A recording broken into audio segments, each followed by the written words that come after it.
Hey, this is Cassie, and you're watching Blue Blood Sports TV. Shout out to Blue Blood Sports TV. You're watching Blue Blood Sports TV. Shout outs to Blue Blood Sports TV. You're watching Blue Blood Sports TV. Hola, habla Cindy, está viendo Deportes TV. What's good, YouTube? It's your boy, Blue Blood Sports TV, back at y'all with another one. So, former undisputed, the last undisputed heavyweight champion, Lennox Lewis, says that if Anthony Joshua needs his help, he would gladly assist him and give him his help. He says that, give him his services. He says, but he would have to sit down with Anthony Joshua and completely hear his plan and what he wants to accomplish. He says that he knows, if anybody knows what to do in a rematch. Said, I've been there twice. I had to avenge 2 losses in my career. So I know exactly what it takes to be successful in the rematch. But if you don't, and you can't identify the reason that you lost in the first place, then you won't be successful in the second time because you don't know what took place, what went wrong the first time. So how do you correct the wrongs if you don't know what's wrong to begin with? Says that he would have to sit down with Anthony Joshua and he would have to hear his plan and see if Anthony Joshua can get on the same page with him. And here's my thoughts with this, right? I agree with Lennox Lewis. You know, Lennox Lewis lost, and I'm gonna say this, I agree to an extent, because Lennox Lewis 2 losses to Oliver McCall and to Hasim Rahman in his career. Then he had a draw on his record, I believe. You know, but his 2 losses to Hasim Rahman and Oliver McCall, I have to disagree with him when he said he'd been there twice. The difference is Lennox Lewis got cold cocked with 1 punch and knocked out by both of those guys, right? That's not the case with Anthony Joshua. Anthony Joshua was beaten up, dropped 4 times, and ultimately stopped. Hasim Rahman cold cocked Lennox Lewis and caught Lennox Lewis making a mistake and on the ropes and knocked him out. That was a 1-punch knockout, right? Same thing with Oliver McCall. So he has 2 losses and a draw, right? So you know, there's a difference. He had the draw with Evander Holyfield, which I believe he truly won that fight, and obviously he lost to Hasim Rahman and Oliver McCall, in which both of those fights he avenged both of those losses, right? But like I stated, there's a difference. The difference is he was cold cocked. Anthony Joshua was beaten to the punch repeatedly. He was dropped 4 times, and he was ultimately stopped in the 7th round. So there's a big difference, right? Anybody could land 1 punch and get knocked out. Anybody could do that. There's a difference when you get wore out and you get beat up each and every round. So when Lennox Lewis says that, you know, he's been there twice, no, you haven't been there twice, because Lennox Lewis wasn't in a fight where he was dominated, dropped 4 times, and ultimately stopped. So he hasn't been there twice. That's comparing apples to oranges. But can he help him as far as the mindset goes, going back into that into the rematch, right? That's the difference, right?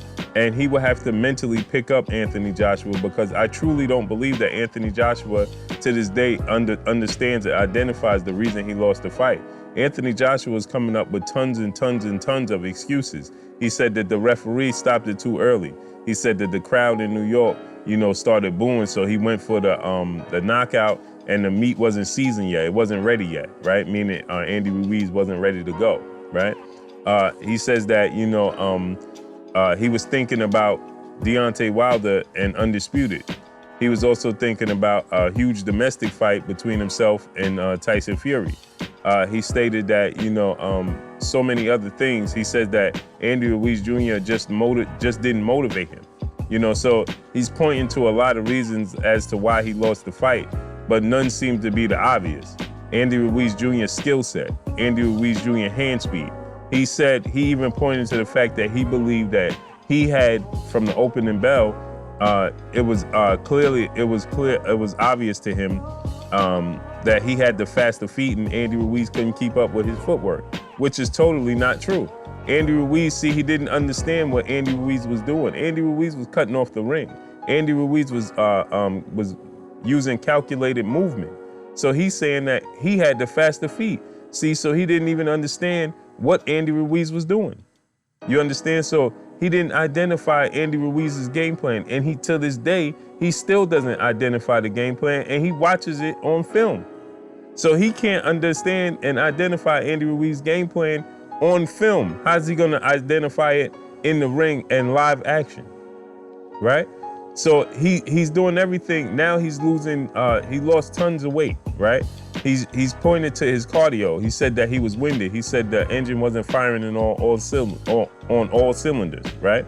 So again, now he's pointing to his stamina. He said that in the ring, at one point in the ring, he says that he thought back to his training camp and stated that, you know, I wish I would have did this and I wish I wouldn't have done that in training camp in the middle of the fight, right? So that leads us to believe that he has doubt, right? He lacks the confidence that he could beat Andy Ruiz Jr., right? He's telling the world that he's confident and all he has to do is be focused and honed in and locked in, right? He says that I wasn't focused on Andy Ruiz, but this time I'm all the way locked in.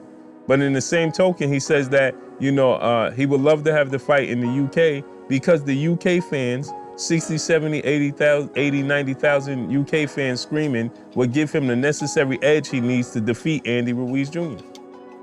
Why would you need them to give you the necessary edge to defeat him? That means that you feel like you're gonna be behind and they're gonna help you dig deep, right?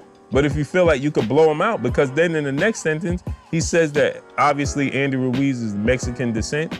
He says that in the next sentence, he says that he would fight Andy Ruiz in Mexico, in Tijuana, with Andy Ruiz's uncle being the referee.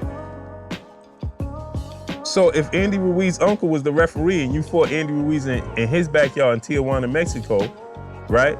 And you said that you would still whoop him there, then why would you need the UK fans to help you dig deep to give you the necessary edge to defeat Andy Ruiz?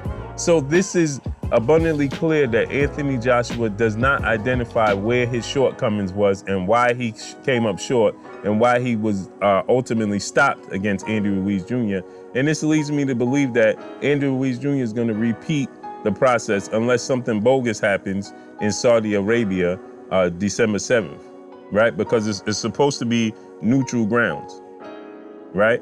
December 7th in Saudi Arabia is supposed to be neutral grounds, right? So, you know, unless something bogus happened, the referee, you know, plays a huge part or something of the sort, you know, I highly expect Andy Ruiz Jr. to repeat the cycle. But I definitely think that Lennox Lewis could give Anthony Joshua some great insight and some great advice. Also, you know, we know George Foreman was willing to give his assistance, and Anthony Joshua said that he was going to bring George Foreman aboard. He was going to reach out to George Foreman and hold him to his word and take him up on his word and bring him into camp, right? So Lennox Lewis, you know, but sometimes too many hands in the pot could spoil a meal, right? So with that said, you know, you can't bring in Lennox Lewis and George Foreman and all these monsters. Now you're getting too many different advices, and you know, it's the old saying, a jack of all trade, a master of none. You know, you got to master something. So if you're being pulled in 6 different directions, as he stated, he's definitely not going to get rid of his longtime trainer in Rob McCracken. So he's going to be a voice in his camp. And if George Foreman is a voice in his camp, and then you get Lennox Lewis is a voice in his camp, then it's just too many voices. You know, so then it causes confusion, I believe. But I can't wait to see how this plays out. Lennox Lewis could definitely help him fight tall. You know, I definitely believe Lennox Lewis would be a great asset because Lennox Lewis could teach him to fight tall. Don't give up his height. That's one thing Lennox Lewis did in his career, except the 2 mistakes he made. But he fights tall, you know? So, but that's all I got for y'all, man. Drop a comment in the comment section. Y'all already know what it is. It's your boy, Blue Blood Sports TV. Hate, like, comment, and subscribe. If you haven't subscribed, hit the subscribe button, hit the like button, hit the bell icon to get all the new notifications. Follow me on Instagram at Blue Blood Sports TV, all one word. Y'all already know what it is. Shouts out to the entire LDBC. Shouts out to New Media. Shouts out to Black Media Row. Make sure you like and share these videos. That's all I got for y'all. The great Lennox Lewis says he will gladly assist Anthony Joshua and help him, give him some advice and insight for his rematch with Andy Ruiz Jr., current unified Mexican heavyweight champion, December 7th in Saudi Arabia. That's all I got for y'all, man. Peace. The Blue Blood Sport TV, baby, from the Empress. Much love.